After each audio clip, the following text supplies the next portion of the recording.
Hey, Internet! We're back. I'm Matt, and he's Boyd, and that's the awkward introduction out of the way. Is it awkward? Maybe a little. Well, now it is. I could make it more awkward if you like. We are going to watch. It's not. Why are we doing this to ourselves? We are going to watch Michael Bay's Ninja Turtles movie. To be fair, he only produced it. But, yeah, he still had a hand in it. Okay, so, a little testimonial. I'm a huge Ninja Turtles fan.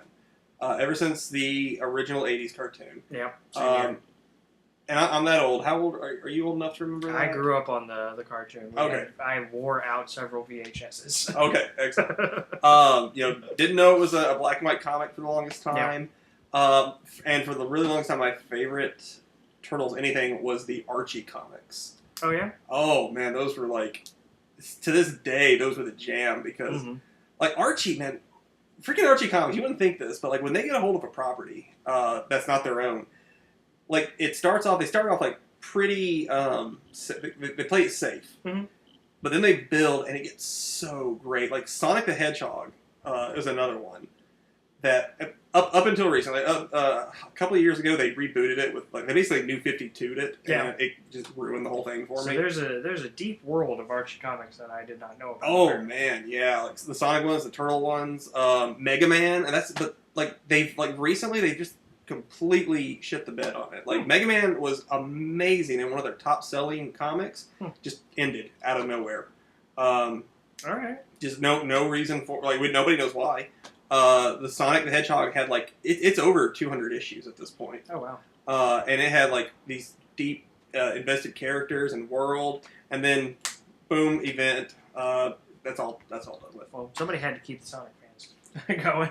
Because Sega certainly doesn't care anymore. Well, at that point, it was the best Sonic thing there was. And now, in my opinion, they've ruined it. Like, they and from what I understand, like, there was a guy, I can't think of his name, but who, I think he was writing it he wrote it for a very, very long time. Created 90% of the non-Sega characters, the ones that didn't appear in a video game first. Yeah. And then, like, he left, went off to do other things, and was not getting paid for the royalties for the characters he created. Okay. So he goes back to Archie's like, hey, you guys owe me some money. And they're like, let us just go find the contract for this. And they couldn't find it. Like, apparently the contract just disappeared. Of course it did. So he took, I think he took him to court. At this point, I'm not really sure about the details. But they couldn't, they stopped using those characters. And I've heard that's why they rebooted it. I don't know, really. I also heard that it got resolved and they could use them again. Yeah. But, like, 90% of the characters that were created for this book are just gone now. Written out, a few of them had, like, written out story-wise, but then when they rebooted it, New 52'd it, just they're all gone. So the moral of the story, kids, is pay your people. The point is, stop rebooting everything! That too. But also pay your people. And, now we're going to watch a reboot of the Ninja Turtles movie. Okay, but the one that we all needed? Okay, here's the thing, though. I went and saw this movie in theaters. Didn't really care for it. I thought there were some parts that were pretty cool. Most of it was shit. Yeah. It's been a couple of years now, and my opinion on it has... much already? I think so. I think it was 2014. Well, maybe a year and a half. But my opinion on it has kind of flipped. Like, it grew on me. It really did. Like, the movie grew on me a bit. There's still... And now there's some stuff that I really fucking hate. But for the most part, it's not so bad. They gave him nostrils and lips. Oh, yeah. You see, he's seen the movie. I remember the time when the Ninja Turtles preview was all over YouTube. You couldn't watch a YouTube video without seeing those previews. So for like a week, I stopped watching YouTube because I got tired of seeing that ad. Yeah. Because there was a 30-second unskippable one that was just... felt like it lasted for 3 minutes. I mean, there's some stuff we can say. I could keep talking about it, but we're gonna say that for afterwards. You excited about this?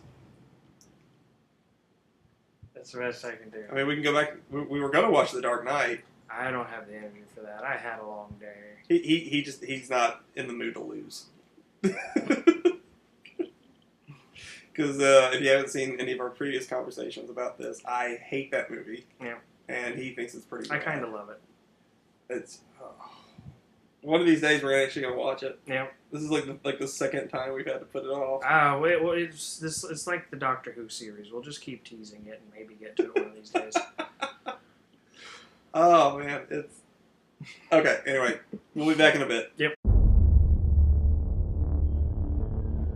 Crime, violence, and fear have run rampant. Our great city is being destroyed.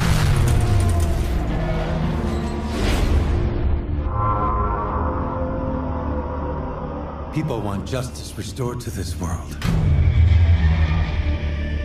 People want heroes, Miss O'Neill.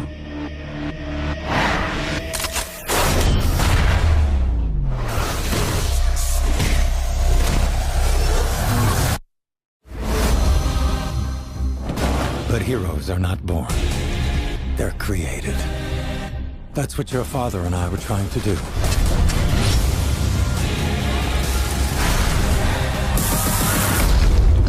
Create heroes. Batter up!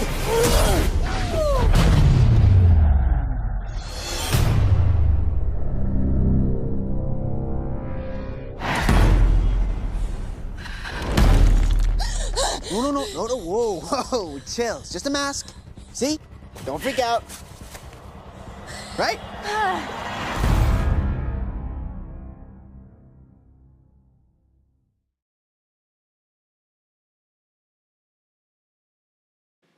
You look really happy.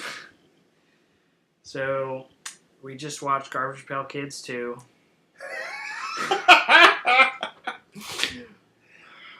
I like it. I mean, it's got some major flaws, and it's not really a good movie. Not but remotely a good movie.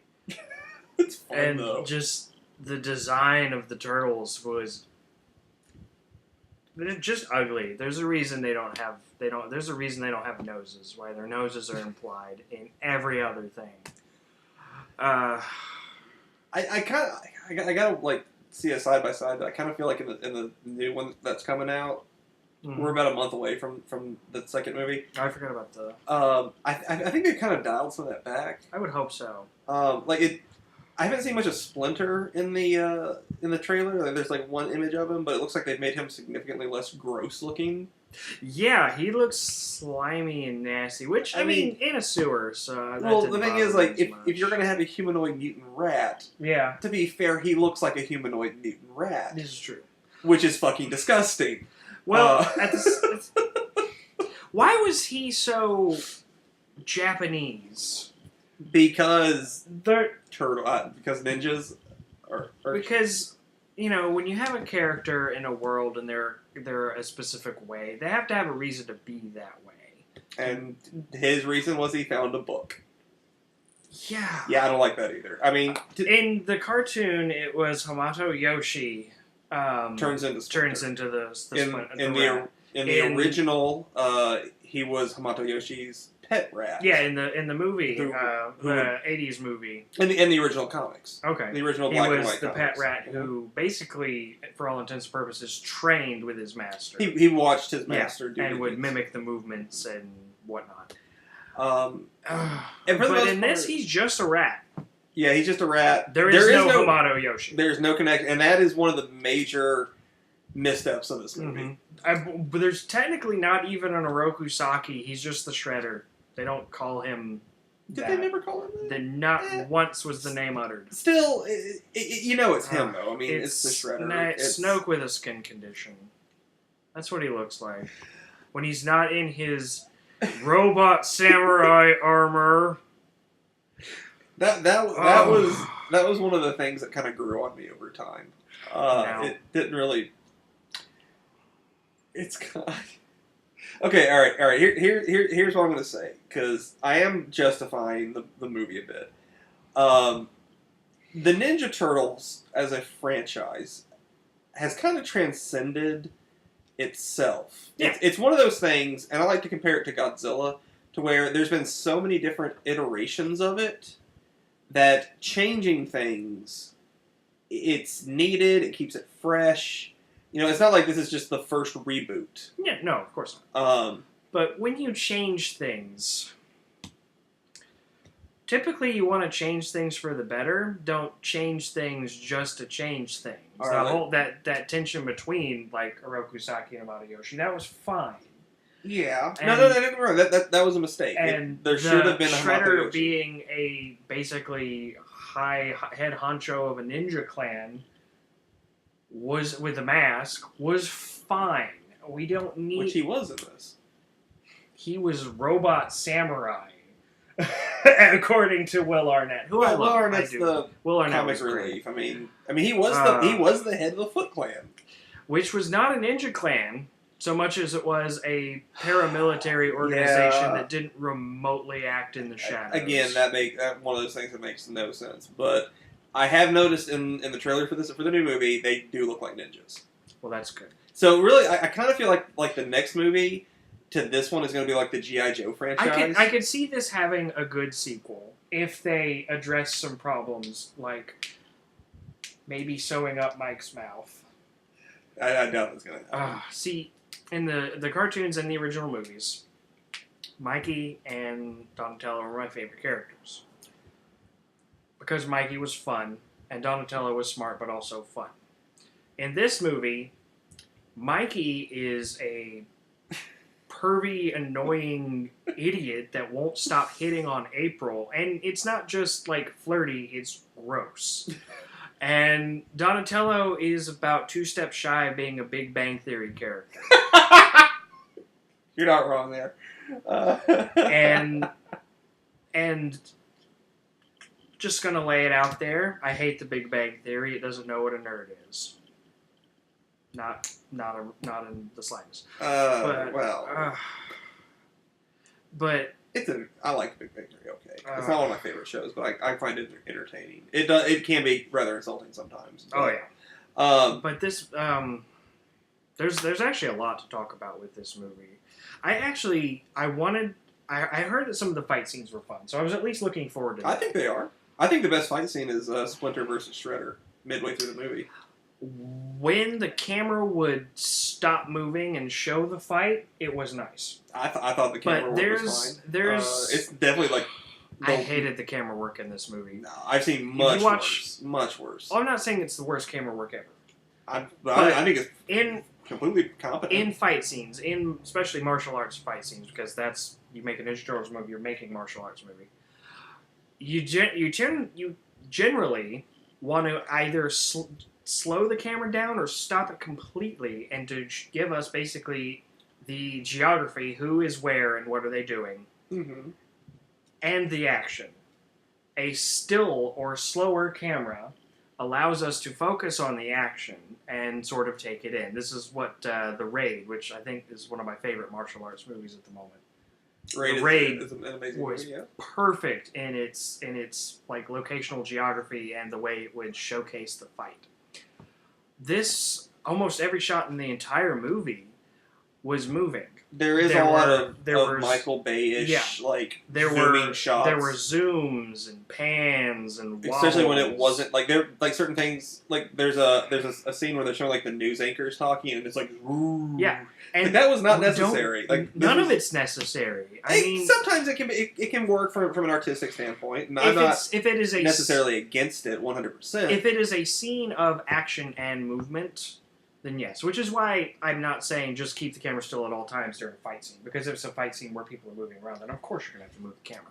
But it's scenes of people talking. It's just panning around.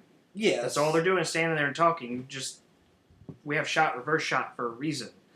Or just I see what you're saying, and I don't disagree with the slow moments. Yeah. But I mean, my thing about when you're watching a fight scene is, can I see what's happening and understand what's happening? And I did, and that's fine. I was fine with it. The fight scene in the mansion was better, but that fight scene in the sewer, I barely could understand what was happening because it kept moving around and not. I disagree with you. I could see everything just fine. And it was harder for me to follow.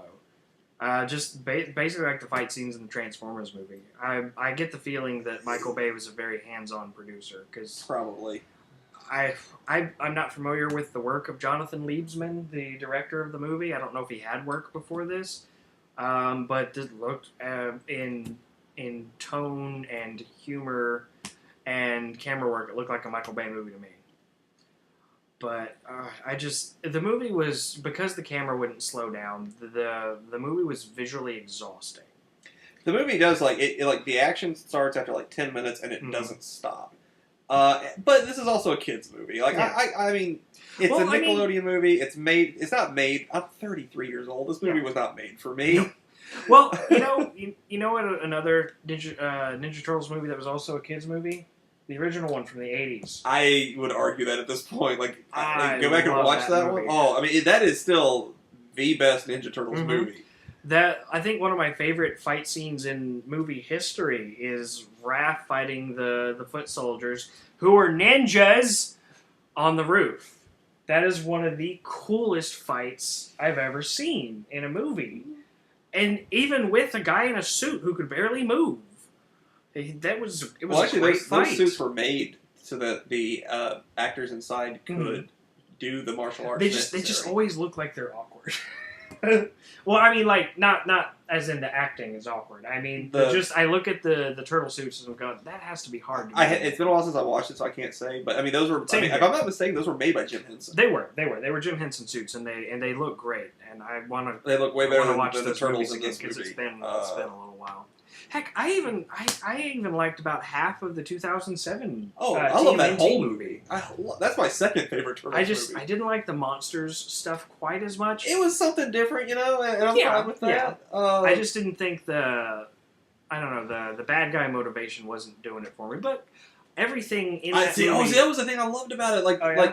The bad guy, he's not really a bad guy. He's just trying to fix a mistake. That's true. And it's his underlings that are the ones that are wind up turning on him. And anyway, I'm gonna have to watch that one again because it's been a little while. Yeah. But I love the fights in that movie. Oh yeah. There's just the Leo Raph fight was amazing. It was the entire reason.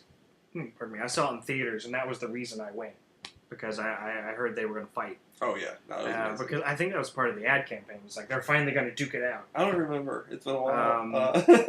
But I could have just gotten that from a friend. I don't remember. That was 2007. That was shit. That was almost 10 years ago. Oh my god. So I want to talk about the voice, the voice actors in this movie though. Did you specifically Splinter and Leonardo? Did you recognize their voices? I recognized Splinter's voice. Leo, I actually didn't get much from Leo. He was very... So I can't really recall his voice. Okay, we'll talk about Splinter first, because that was... And we just watched the movie. We just watched the movie. Wait, Tony Shalhoub Tony Shalhoub was Splinter. Okay, he has even less reason to be Japanese now. When I first heard, Tony Shalhoub was going to be Splinter, I was like, Monk is going to be Splinter? But you know what? I think it worked.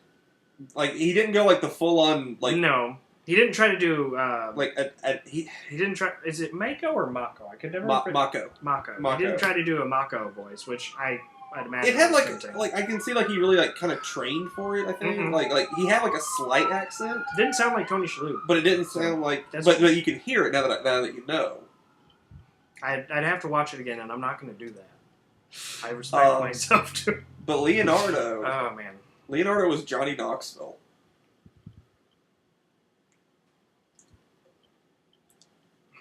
And he did a good job. I don't know what even to say to that. I mean, if you're hiring Johnny Knoxville to voice a turtle, I'd figure it'd be Mike. But, I mean... Who voiced Mike? See, the other three, Annoying shithead. I'm not talking about the actor. Mike was an annoying shithead in this movie. One of my favorite turtles, and every time he talked, I wanted him to shut up. Have you actually gone back and watched the 80s cartoon? I not in a while, but... Okay, one you shouldn't, because it doesn't hold up. That's why I haven't gone back to watch it. Leave your nostalgia intact. Yeah. Two, Mikey's voice is to me, his voice in the 80s is way more annoying than this was. Oh, man. Because in the 80s, whoa, dude, totally gnarly, I love his voice in the original Turtles movie. Yeah, I mean, it's just... And I love that movie. Go watch that movie. It was made in the 80s, but it's still good, damn it. Oh, it's so freaking good. Do you remember the controversy around the original movie? There was a controversy? Oh yeah. To the point where I think in like later like DVD or VHS releases they changed stuff. There were two things mainly. One was small. The small one was that parents were not happy about the violence in a fucking Ninja Turtle code. They're ninjas. They're gonna fight. Which is why in the sequel they rarely use their weapons. But the big controversy was the fact that Raphael says "damn it" like 4 times in the movie. Well, it's because he's Raph. That's kind of his thing. And I can't say for sure, but I really want to say like when I rented it on VHS years ago, they had changed it to "dang it," like "dang it," like because he screams it out at one point. Like I have the movie at home on DVD. And I've got it too. He shouts "damn it" at everyone. I could be wrong, but I know that was a big controversy about the movie, but I don't know if they actually did change it or not. I just feel like I heard somewhere that they did. The reason we are making comparisons here is when you make a remake, you are inviting comparisons. You're saying, I'm going to take the thing that was already here and improve it. But the stuff has changed. Like I said earlier, the Turtles have become this thing where there have been so many different iterations of it. You got the original comic, the Archie comic, the Image comic. Oh, if you want to talk about weird shit, the Image comic, where Leonardo loses a hand, Donatello becomes a cyborg, Raphael loses half his face, and eventually becomes the new Shredder. I'm gonna have to hunt this down. It's weird. Oh, and Michelangelo gets into a semi-sexual relationship with a spiky Catwoman. Yeah, I've got a few of them. It's not. I didn't care for it. It's not very good in my opinion. Okay, I might pass it by that. Because it took place in the Image universe. So like there's they cross over with like I think the Max and Savage Dragon in some issues. I actually didn't know Image had a universe.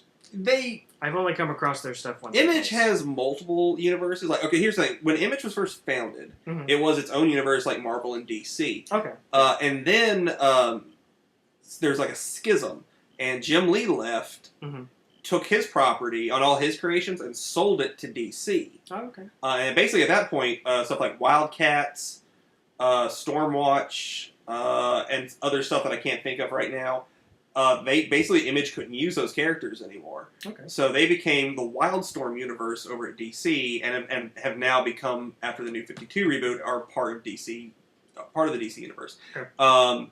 At that point, most of Image kind of like stopped doing a shared universe thing. Okay. One section, I think it was most of Mark Silvestri's creations, such as the Darkness and Witchblade, became the Top Cow universe. Yeah. And Savage Dragon, him, Spawn, and a few other stuff, they kind of still have a shared universe. Okay. But for the most part, I don't think they really cross over with each other anymore. Okay. I checked Paper Girls out from the library. I haven't read it yet. That was decent. It looks awesome. It kind of got hyped, so it wasn't as good as I thought it was. Anyway, back to the Turtles. Yeah, Turtles.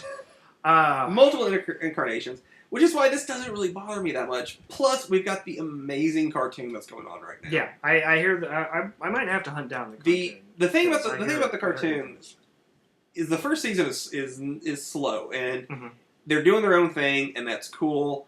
But my biggest complaint was other than the Turtles and Splinter, all the mutants are just weird. Like, one guy gets turned into a big dog mutant, but like one arm is comically oversized. The one guy gets turned into a fish who can't breathe out of water. So So eventually he gets robot legs. So he goes out to fight Aquaman. No, not exactly. But season 2 is where it picks up. Like I really feel like there was somebody took over because like a lot of those like the big dog mutant, he gets mutated further, becomes this really scary like skeletal werewolf, and they call him Razar. Cool. Like from Turtles 2. And then like all these characters start being brought into the show that were so obscure. Like there was a character, Chrome Dome. Do you remember Chrome Dome? Yeah. He's in the new cartoon. I might have to check out this new cartoon. In the most recent season 4, they go off into space, and it's great for 2 reasons. One, they introduce Belly Bomb, who was an alien character from the Archie comics. Oh, okay. Like, it was his only appearance, as far as I know. It was just like five issues, I think, in the Archie comics. And they made a joke about the original Nintendo game. Oh, like goodness. they go into this. I have that game at home. They go. No, oh, it's great. They go into this like aquatic nebula.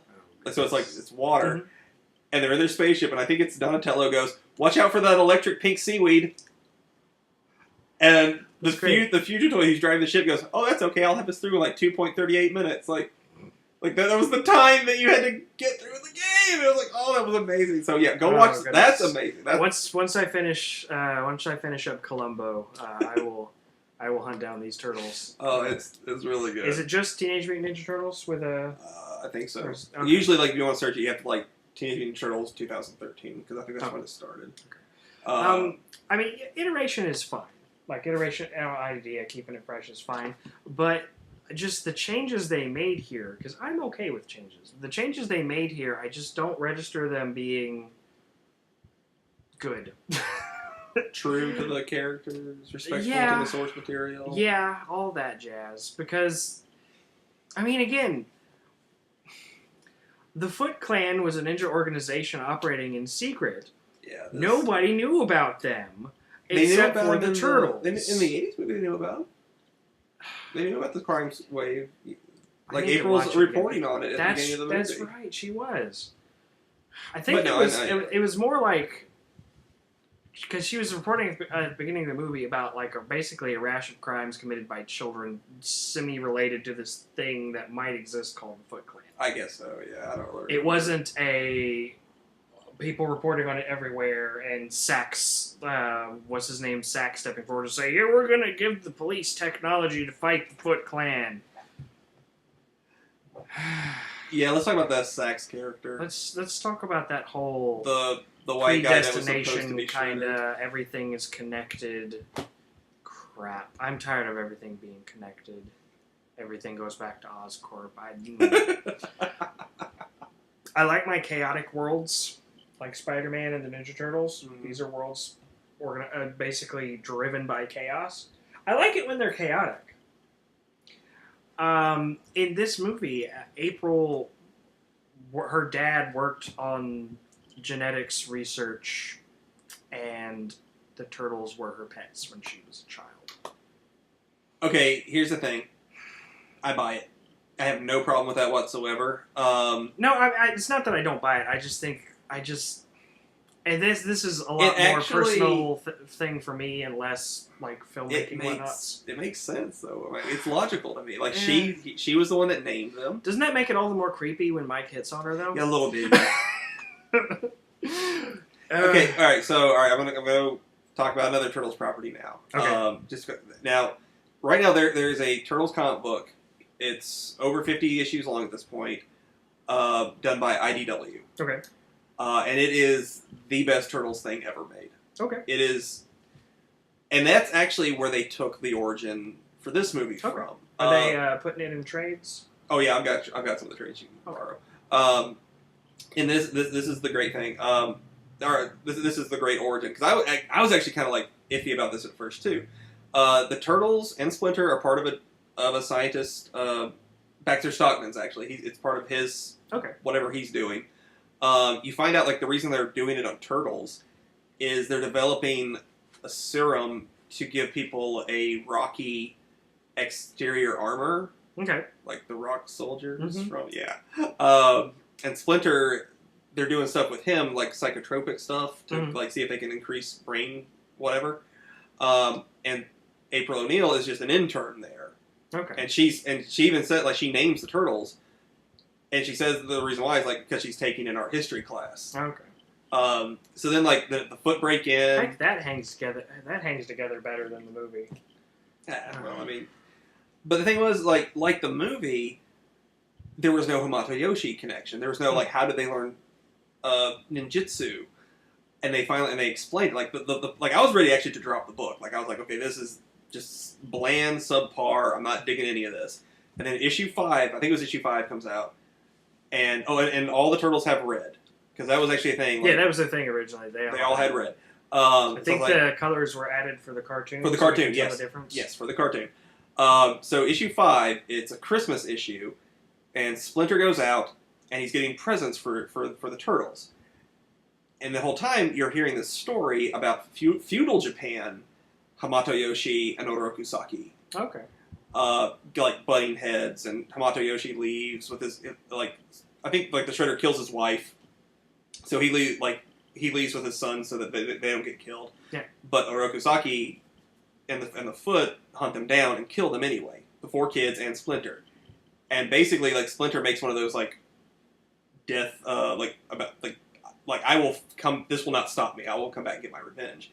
And that's when you find out that Splinter and the Turtles are the reincarnation of Hamato Yoshi and his 4 sons. That at least has some connection to Japan. Yeah. Unlike this movie. Yeah. That was a mistake. Oh, he found a book in the sewer. And taught himself The ninjutsu. Art of Ninjutsu is the name of this book. He found it in the sewer, and it's got pictures in it. Okay, all right, you know what? I hadn't really thought about this very much until now.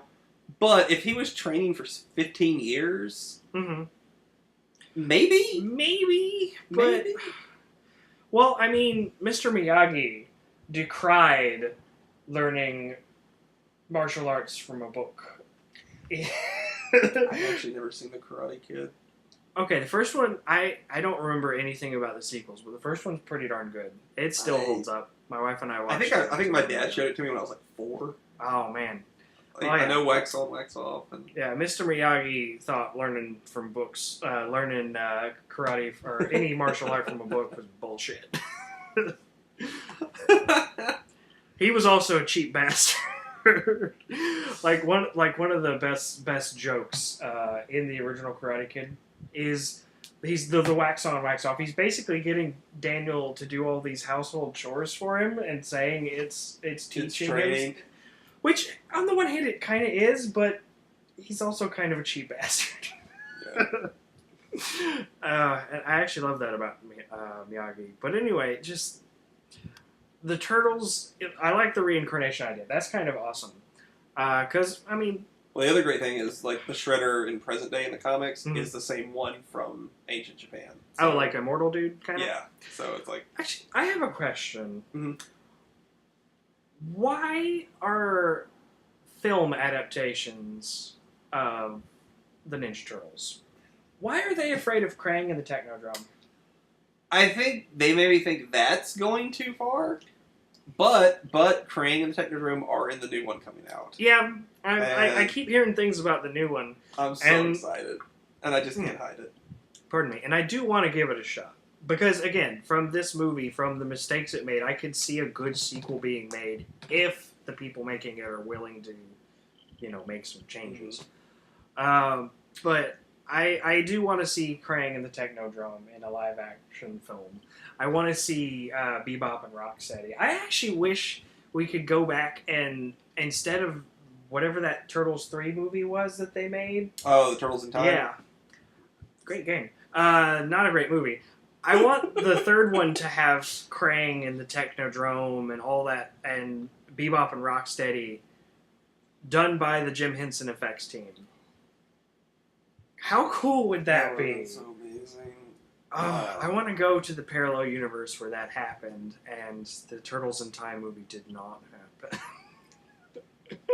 That's another one I think is unfairly hated. Here's the thing. I don't hate it. I really don't. Here's the thing. No, I never heard anyone complain about that movie until the Angry Video Game Nerd said it was bad. Oh, he did a thing on it? Oh yeah, years ago. Before the online reviewer thing blew up. He said this is a piece of shit, and he explained why. And he had some points, but I used to genuinely talk to my friends and say hey, remember how good 3 was? Mm-hmm. We would even say, remember we didn't really care for it when we were kids, but now, we remember, oh man, that was actually really good. 3 was fun, but I don't think it was ever as good as the first one. Oh, no. And it has samurais running away from a fight. When we were kids, 2 was the best one. Oh, yeah. And now, you go back and you watch it, and you're like, no, that's not really the best one. Although the combat cold cuts, that was great. You can't. It's hard to top combat cold cuts. Yeah. I wish this movie, this new Turtles movie, had anything as funny as combat cold cuts. There were actually some jokes that landed pretty well. Will Arnett is one of the improvements. He's Vernon in the movie, and Vernon was an annoying, insufferable twit in the cartoon series, and he was thankfully not in the '80s movies. But he was insufferable in the cartoon. But here he's Will Arnett, and Will Arnett's awesome. I love Will Arnett. That's an improvement. There are some jokes that did pretty well, like when they're running for the elevator, and they basically have a New Hope moment where they're running down and they see all these troops. They're like, "Oh, let's go that way." That was pretty good. There was another joke that would have landed perfectly. There's this big action scene or this celebratory scene of them going through the sewers after that. When they get stuck in the hole. And they're being cool and catchphrasing, and then they all get stuck in the one sewer hole. And I started to laugh, like prepping a laugh, and then a fart happened. And I was like, oh. What do you got against dick and fart jokes, man? They are overused. They're the jump scare of comedy. It was one fart joke. I know, but I get sick of them everywhere. I think a fart joke has worked precisely one time. Okay, all right. Well, all right. I want to hear this though. What was your favorite part of the movie? Favorite part of what this genuinely made you smile? That joke of them running into the room and all the troops. That made me smile. That was nice. That was fun. For me, it was like I think my single favorite line there is when Sax, played by William Fichtner. Mm-hmm.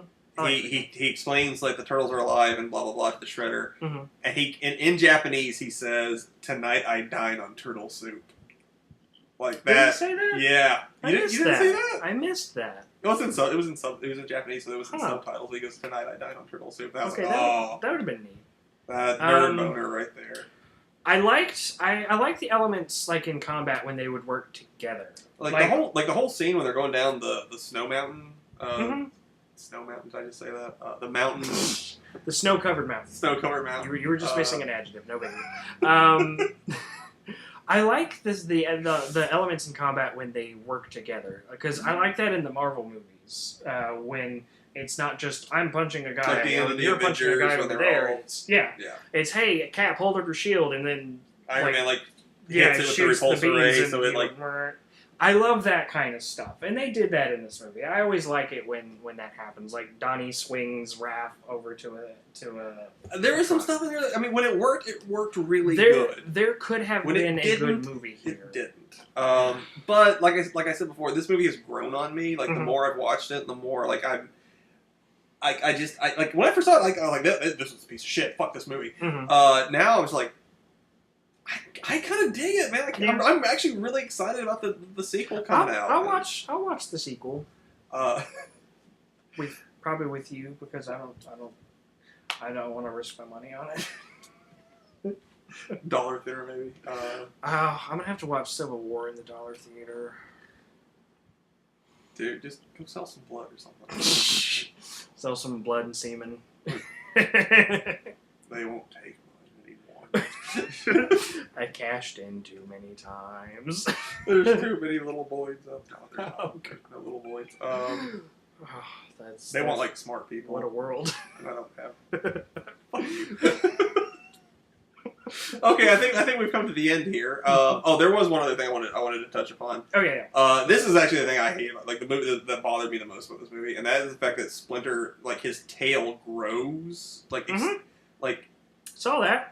At first, I thought he had superpowers, like telekinetic powers, like when he catches them when they come back and are not making any noise at all. Oh yeah.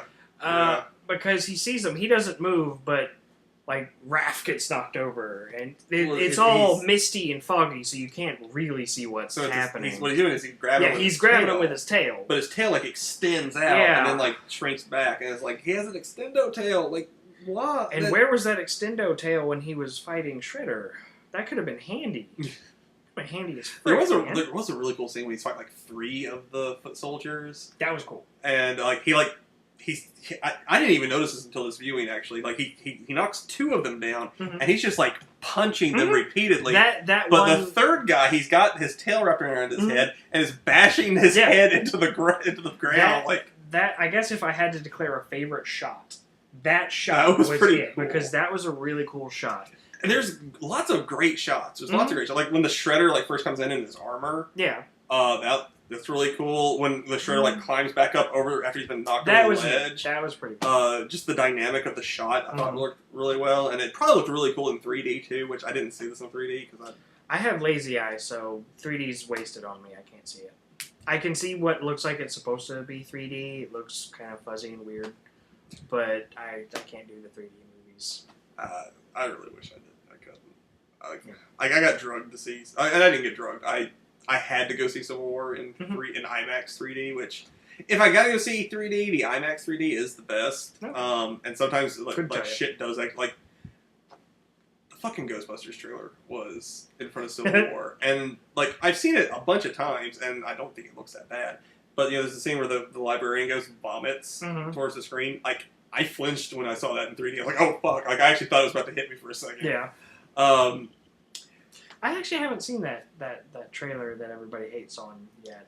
We'll check it out. I have no opinion on the new Ghostbusters. I hope it's good. I think people are like just mad because it's a reboot of a beloved franchise, and 2 because it has girls in it. Oh, no. God forbid. Cooties. God forbid movies have women.